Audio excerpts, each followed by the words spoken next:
आपने जीडीपी शब्द कई बार सुना होगा।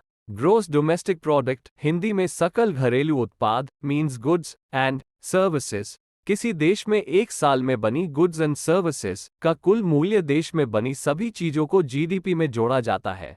उदाहरण के लिए टेस्ला कंपनी भारत में टेस्ला बनाती है, इसका मूल्य भारत जीडीपी में जोड़ा जाता है, न कि अमेरिका में। यदि कोई अन्य भारतीय कंपनी किसी अन्य देश में वस्तुओं का निर्माण करती है, तो उसका मूल्य इस देश में जोड़ा जाता है, भारत की जीडीपी में नहीं। इसलिए हम सुनते हैं कि मेड इन इंडिया। किस देश का जीडीपी रेट अधिक है, उसे ग्रेट कंट्री के रूप में जाना जाता है। फॉर एग्जाम्पल, अमेरिका में जीडीपी की रेट हाईएस्ट है। हमारे देश भारत की GDP 3.18 lakh crore US dollar है। अमेरिका की 21.06 lakh crore US dollar and United kingdom की 3.13 लाख करोड़ यूएस डॉलर है।